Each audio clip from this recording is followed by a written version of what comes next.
everybody, to another episode of Command Combat Battle Reports. Today we're going to start with board games, beginning with this game, Battlecry, which is the American Civil War, and it's the 150th anniversary of the war.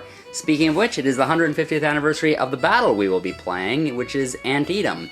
Happened 150 years ago now, and this is when Lee marched up into Maryland to try to get Maryland on his side, and they didn't really rise up, but the Union Army came after him, and this is basically it. It's the bloodiest single day in all American history. More Americans died in this battle, or more Americans died on this day than any other battle. There were 22,000 casualties, or more than 22,000 casualties.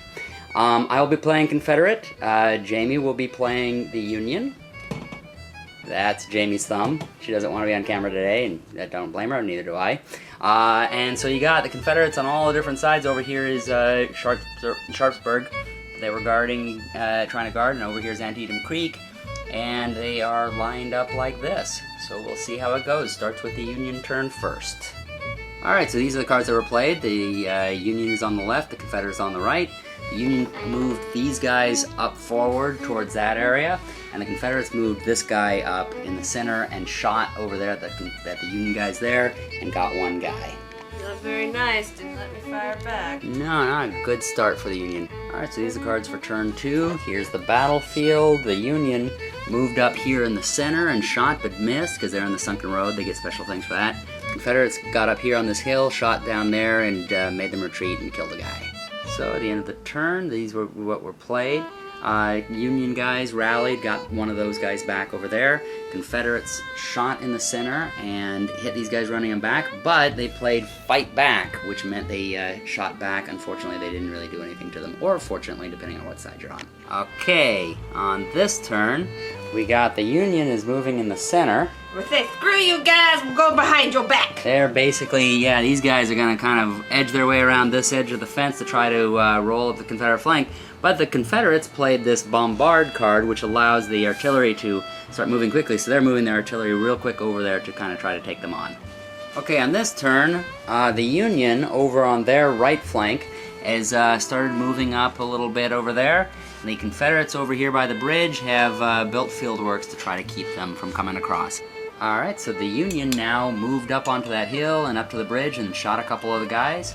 And over here, the Confederates got the hit and run. They went up, killed a guy, and then ran back.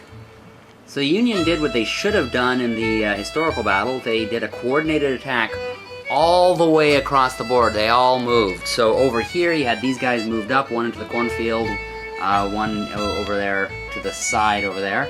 And then these guys are continuing to move around the fence. Again, something Jamie's doing that McClellan should have thought of. McClellan just walked right up across this field, but Jamie's like, no, I ain't gonna do that. Getting shot at sucks, so I'm going up on this hill. Screw that. Exactly, she's gonna try to go around there. And over here, she's rushing across that bridge, which is sort of what Burnside did. Burnside had a very clever way of getting his men to go across. He said, first one across that bridge gets a barrel of whiskey, and so all the men got up at once and ran across. How's that for a glory moment?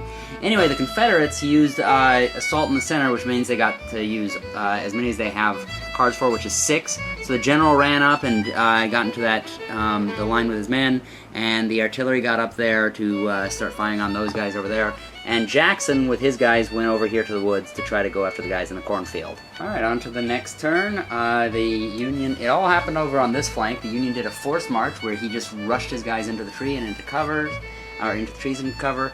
He got one guy into these trees, one guy into the left ones. He damaged the cavalry. They ran into this field and surrounded his guys in the woods and destroyed them. So the Confederates now have a point. They're trying to get 6 points. Well, fortunes have definitely changed this turn. First of all, we had to fix something from before. It turned out she actually had more shots on that hill there from before, and she was... so I just had her roll, and she hit them, destroyed them, so she got those 2 points and cleared off that area. Then for this turn, she got reinforcements over here, cavalry reinforcements with them. So I did a forced march, and I'm sending these guys running over to that bridge, the ones who were over here by the town. Alright, in this turn, everything happened in the right flank. There, the Union is running across that bridge, and the Confederates are running up there to try to fill that gap. Alright, so this turn everything was in the center. The Union went up onto these hills and got behind them and started hitting some of the Confederates on the flank. Confederates came out of their little hole there, started firing back and killed the infantry that was there, and actually got lucky with a pot shot on the artillery and took out a guy over there.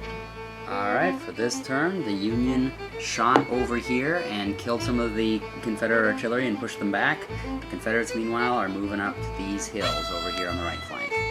So, the Union did sharpshooter and tried to kill Longstreet over here, which would have been a really good move because my next card was leadership.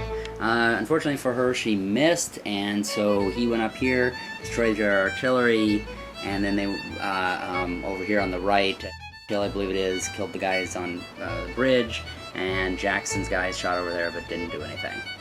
Jamie played her own leadership card, so we went to the entire board, and these guys popped out of the woods to shoot the cavalry here, because she just hates them cavalry.